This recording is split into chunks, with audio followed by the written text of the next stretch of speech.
Hello folks, this is Ty Hungerford, this is Alternate Health, and today we have something super special. We have an amazing, beautiful man, Bruce Lipton's here with us today. He wrote these two wonderful books, The Biology of Belief, this is a bestseller, and his latest book, The Honeymoon Effect.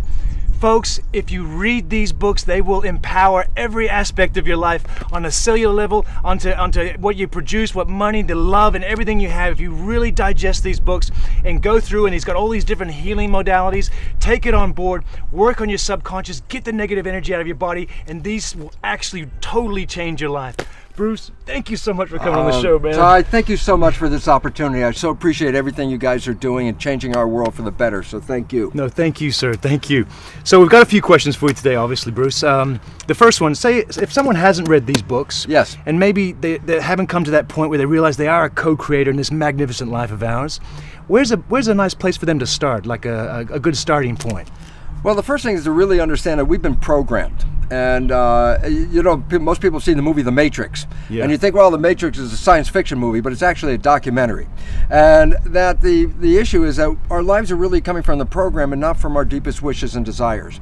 So once we understand the difference between the programming and our conscious mind, which is really where we live, then we begin to take an opportunity to let go of the program and start to live from your deepest wishes, desires, and aspirations. And you can change your life instantaneously with this process. Wow. So this is it. I mean, I was teaching in a medical school. Yeah. And I was teaching the concept about genes, and everyone, of course, has heard about genes, and they believe that genes control their lives, So running in my family is diabetes, Alzheimer's, cancer, whatever it is, and they say, oh my goodness, I'm a recipient of such genes, and this is going to be my life. And this is a belief of victimization of heredity. It's running in my heredity, and I'm going to get these genes, and I can't control it.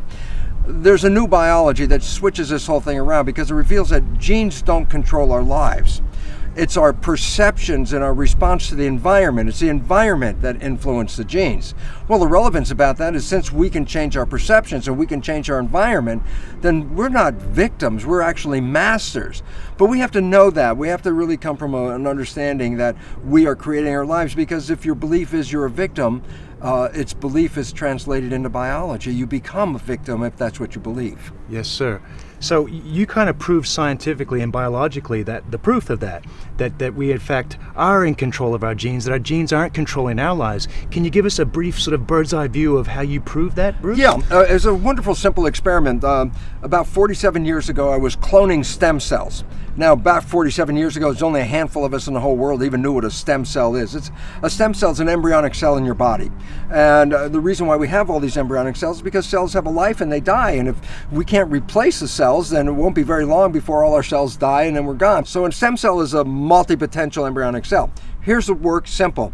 I get one stem cell, put it in a dish by itself, and it divides every 10 hours. So first 1, and then 2, 4, 8, 16, and the cells keep going. After a week, I've got 50,000 cells in the Petri dish. But here's the most important point. They all came from one parent. So there are 50,000 genetically identical cells. Okay, now here's the experiment. Yeah. I take that community and I break them up into 3 different Petri dishes, and I change the environment a little bit in each dish. Now, cells are like fish. They live in a fluid, so I create like an aquarium with all the things they need to live in it. That's called the environment. And I change the composition of the environment a little bit in each dish, okay? What happens is in dish 1, I get muscle cells. In dish 2, I end up with a different environment, get bone cells. In dish 3, yet a different environment, I end up with fat cells. Well, the whole point was this. What controls the fate of the cells? And you say, well, genetics. I go, no. They're all genetically the same. Yes. So the fate of the cell wasn't determined by the genetics, it was determined by the environment. Okay? And so the information in the environment is really what's involved with selecting our genes. So people say, well, okay, that's really nice. You got cells in a plastic dish. What the heck does it have to do with me? And I go, well, here's the fun part. You look in the mirror, Ty, you see this handsome guy looking back, you say, that's Ty, that's me, and I'm a single human being, a single organism. I go, a slight misperception for this reason. You are not a single entity. You are made out of 50 trillion cells. The cells are the living entity. You, by actual biological definition, you're a community. So you're a community of 50 trillion cells. And so the fun part is you're a skin-covered petri dish with 50 trillion cells inside. And you have an environment, a culture medium, and it's called blood. And the chemical composition of the blood determines the fate of the cells. That's what happened in my plastic dish. So to a cell, does it make a difference if it's in the plastic dish or the skin dish? No, it's still going to read the environment. So I say, then the blood is the culture medium, and the composition of the blood controls the genetics. And then I go, now here's the cool part. I say, but as I showed in the Petri dish, if I change the composition of the culture medium, I change the fate of the cells. So I say, well, who or what controls the chemical composition of my blood? So we go up to the next level. I say the brain is the chemist. The brain is what releases the chemistry in the blood. And then you go one more step. You say, but what chemicals should the brain release into the blood? And I go, next level up, the mind. What do you perceive? What do you see? What are you looking for? So I say, for a person, I say, here we are, I stand here, I open up my eyes, and I see someone I love. Well, my mind perceives love and translates that through the brain into chemistry such as dopamine, the pleasure chemical, oxytocin, the bonding chemical, vasopressin, attractiveness, growth hormone, which enhances the growth of the cells. So when a person sees love, experiences love, the brain releases a cocktail of these wonderful chemicals. And think about it, when people are in love, they glow, Yes. They're healthy, they have so much energy. I said, where'd they get that from? The culture medium, okay? But I say, look, same person opens their eyes, instead of seeing someone they love, they see something that scares them. I say, do you release these same chemicals in love? And I go, no. When I perceive the world as threatening, or I'm living in fear, I release stress hormones, and I release hormones that control my immune system, inflammatory agents, these things that get me ready for fight or flight. And I go, well, here's the interesting part. As I said, the fate of the cells is based on the chemistry. If I take the chemicals released by the brain in love and put it into a plastic dish with cells, the cells grow beautifully. And I say, okay, wait, what about the chemicals that come out of a brain of someone in fear? I take those chemicals, put that in the culture dish, the cells stop growing. Wow. And they get into protection. Protections close yourself down. So the idea is this: when you're in growth, you're open to the world and you say, come on, bring it on. Yeah. But when fear or something comes in there, you close it down, and the chemistry of the fear is what shuts down the cells. Fear kills, basically what it's all about. So basically it says this: we always talk about mind, body, and those strict fundamental scientists go, oh, mind, body, what's that, blah, blah, blah. And I go, it's not a mystery. It's simple. The mind is an interpretation of the world. It causes the brain to release chemistry that matches the interpretation to coordinate 50 trillion cells to live in that world. It's your emotions, it's your perceptions, it's your beliefs. These are the sources of the chemicals that end up controlling the genes. This is a new science. It's called epigenetics. Because epigenetics is a revolution of all of our understanding of science for a very simple reason. When I was a professor in a medical school, we were teaching the concept of genetics. And genetics, most everybody knows, yes, we have genes, and the genes control our traits, and that we get the genes from our parents, and so therefore the traits that are running in our family are passed down to us, and sometimes it's a good thing and sometimes it's a bad thing. You know, you got diseases running in your family. Last thing you want to know, geez, everybody in my family got cancer. It's like, am I going to be next? Well, I got the genes. Yeah. So that's our belief system that we've been teaching, that genes control us. That makes us victims, as I said, because we didn't pick the genes as far as we know. We can't change the genes, so whatever they are, they make us. Yeah. And so people walk around going, oh, my life is, not so good, I got these genes. Epi means above. So when I say epigenetic control, I'm literally saying control above the genes. It's the environment that controls it. Well, that includes not just the real environment, but our perception of the environment, because you could live in the healthiest of environments, but if you perceive it to be a threatening world, then your cells receive the perception. They don't read the direct world. Genetic control, you're a victim because the genes control you. Epigenetics is a revolution because it says, look, if the environment or my perception controls genes, I'm the one that can change my perception. I'm the one that can change my environment. So all of a sudden, I'm not locked in. I am free to change the way I live in the world, which in turn comes back and changes the genetic readout. And this is really what's so profoundly important. For example, a lot of people talk about the placebo effect. Yes. And they say, well, what's the placebo effect? Well, this pill is going to cure you. It's the greatest new science in the world. And I believe that, and I take the pill and I get better. And then they tell me it was just a sugar pill. So then the truth is, well, what healed me? Well, it wasn't the sugar pill. It was the belief in the pill. So everyone says, oh yeah, placebo effect. That's, yeah, you have this wonderful thought and you get better. And I say, yeah, but here's the problem. We've only talked about the placebo effect. There's another thing called the nocebo effect. The nocebo effect is, what is the consequence of a negative thought? And it turns out it's equally powerful in controlling your biology and your genetics as is a placebo, positive thought. Yeah. So we talk about, oh yeah, placebo, good thoughts create good health and good life. And then I say, yeah, and a bad thought, a negative thought, a nocebo effect can actually kill you.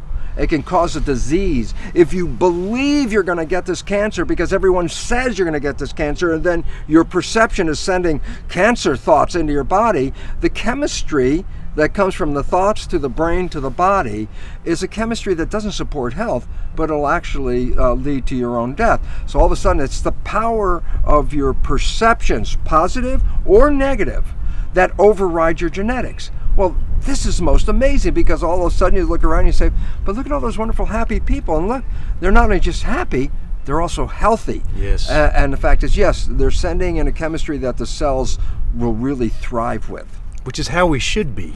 Well, that's our intention, isn't Yeah. it? And that's what we want. But then we've been programmed to believe other people's stories about us, and this is especially true in the conventional medical world. Think about it. You're a child. What do you know about health? And the answer is this. When you're not well, the parents say, look, we got to go to the doctor. Yeah. Oh, daddy's sick, he has to go to the doctor, etc. Why is that relevant? Because as a child, we are learning. What are we learning? If I am sick, it's not me that takes care of my health. I go to this person called the doctor. And all of a sudden then what I've done is I've given power over my health to the opinion of the doctor. Well, if I buy the opinion of the doctor as truth, he's the one that knows. And he says I'm going to die. He's the one that says I have this illness or I'm going to have all these problems. Then I take his belief, not my belief. Yeah. That becomes my perception. And I take his statement, turn it into chemistry in my head, and manifest what he said. Yeah. So I gave away my power to what I thought was the professional who knows better. Doctor's orders, all Well, that stuff. Yeah, and we're beginning to find out a very interesting thing, is that in the conventional Western world right now, the AMA gave us what they call conservative data about what is called iatrogenic illness, which is illness related to medical treatment. Iatrogenic illness means this: I go to the doctor with problem A, I get a treatment, and then I get sick or die from problem B, which is actually the result of the treatment. Yeah. So it's the treatment that caused the problem. The American Medical Association published a paper that the data they gave put them that they were the third leading cause of death in the United States. There are other people that say, wait, the AMA's data is based on conservative suggestions, more or less, not the real data. So they said, give us the real data. And when they actually went down and actually selected and collected all the data about how medical involvement has been deleterious, it turns out that medicine has then become the leading cause of death in the United States today. Basically, what it really comes down to is an understanding that they were still locked into genetic control. So they're treating you as an automaton, a robot, your genes. You're sick, it's your genes that are the problem. Yeah. And the new biology says, no, you're the one that controls your genes. And so you can even have a mutant gene, but with a proper vision and understanding of the world, or an openness to the world, you can actually cover up the deleterious effects of a mutant gene. So all of a sudden it's like, no, we're not controlled by the genes. We're controlled by the way we respond to the world. Yes. Some people say, it's probably safer to walk across the motorway with a blindfold on than to go to the doctor. Bruce, the subconscious mind, we know, or it's been proven in different areas, it's a million times stronger than our conscious thoughts or our conscious mind. It's running like 90-95%, if not more, of our everyday activities. A lot of these programs in our subconscious mind are from our childhood that maybe not necessarily serving our life well. What can we do to reprogram our subconscious mind? Is there some tools or some good quick places where people can go? Yeah, one of the most important things, because the subconscious mind really has fundamental programs of life that we acquire from our parents, our family, our community between the last trimester of pregnancy and the first 7 years. So this is why nature created the first 7 years of a child's life to download how to be a member of a family and a society and a culture by strictly observing other people. It's actually a brain function. It's a equivalent of hypnosis. Yes. Okay. So the fundamental programs of your subconscious are not yours. The conscious mind is yours. That's the creative mind. Well, the issue is that the conscious mind can travel in time. What are you doing next week? Yeah. Your mind lets go of the moment, goes to next week. What'd you do last week? Lets go of the moment, and you move into last week. Or I say, Ty, think of something in your head, and the moment you're thinking, you're not paying attention. Well, this is what the function of the subconscious comes in. When you're not paying attention, you go to autopilot. So it's not like you're walking down the street and you have a thought and then stop. Like that. No, you continue walking. Yeah, but you're not paying attention. So it's a subconscious that does all the jobs from walking to driving the car. And so why is this relevant? Because when we're not paying attention and we default to the subconscious, we play the programs that are in the subconscious. And then I go, yeah, but the programs in the subconscious are primarily not yours. They came from other people. And most of them, as psychologists tell us, most of the programs we get are disempowering, self-sabotaging, and limiting. And Yes. the relevance about that is this. If I'm going to play those programs, then by definition, I'm going to be shooting myself in the foot. The reason why you play the subconscious programs is because the conscious mind's engaged with thinking, which is 95% of the time or more. And that means 95% of your behavior is invisible to you. And why I really wanted to emphasize this so much is this, because we believe we're victims. Oh, I really wanted to be successful. I wanted to be healthy. I wanted to have a great relationship, and it's not working out. Yeah. And then you say, well, that was my intention, and it's not working, so therefore the world's against me. And then we go into victims like, God, I really wanted it and it didn't happen. And I just wanted people to wake up, because it basically is this. It's not the world against you at all. The world will give you everything. The issue is you're not operating from your conscious mind, except 5% at the most. And so your life is really a reflection of your subconscious programming. Yes. Now you say to me, well, I got programmed from the last trimester of pregnancy, first 7 years, so I was being programmed when I was 1 and 2 and 3, and I go, absolutely. And you say, but what were the programs? I wasn't there. I have no idea what the hell the programs are. And I go, here's the neat part. 95% of your life is coming from the subconscious. So all you have to do is look at your life and just look at it and say, for what? I say, what comes to you that you want and it comes to you easily, you have programs to allow that to happen. But what you struggle with, what you work hard on, what you have to put a lot of effort into, why are you working so hard? And the answer is simple. Because you have an invisible program that is sabotaging you from that point. So now all of a sudden you say, well, what do I need to change? I say, well, look at your life. Yes. And tell me what you're having trouble with. Yeah. Because that's the direct expression of a program that's not supporting you. There's always been a belief that the conscious and the subconscious minds are one and the same. So if I educate my conscious mind, then my subconscious mind should automatically know what the heck I just did. Yeah. Right? So then I say, well, yeah, guess what? How many self-help books did you read? And I go, oh, I read all these self-help books. I say, now that you read them, did your life change? And the answer is, no, not really. But I'm really smart, because if you ask me any questions about the self-help book, I can answer it. I say, well, what's the issue? And the issue is this. The conscious mind is creative. So yeah, I could read the book. I could watch this video with you in it. I could even just go, aha, and the conscious mind could accept that and learn it. But the subconscious mind does not learn that way. And that has been the problem, because we educate the conscious minds, get really smart, and our life stays exactly the same as it is. And the issue is why? Because it doesn't translate from the conscious to the subconscious. Because the subconscious learns in, well, 3 to 4 fundamental ways. Number one, the first way it learned 7 years was hypnosis, because the brain was operating in a low vibrational frequency and just downloading what it saw. After you're 7, how do you learn? Habituation. How'd you learn the ABCs or the times table? You had to repeat it and repeat it and repeat it, and finally you got it, and then you know how to do it. You want to drive a car? You have to practice and practice, and then you learn how to do it. So if you want to change the subconscious mind, hypnosis is number one, that works. Number two, repetition, habituation, create a habit. And at first it seems like a struggle because it's new to the subconscious mind. But hey, you didn't learn ABCD the first time you said it, you know, you had to do it again and again. But after you do it for a repetition period, it will be so natural that if you're not doing it, your subconscious mind go, hey, what's happening? We're not doing it. So that's really good. We overcome that. A third way, which is very, some people get it and it's very powerful, but I wouldn't recommend it, is tremendous emotional shock. Boom! Something happens in your life and it's so dramatic that after that moment, you're not going to be the same person. The subconscious got it right there, okay? Yeah. And the newer one and the better one is a whole new field of belief change modalities, which are also associated with what's called energy psychology. Yes. And these are wonderful because basically it's a form of super learning.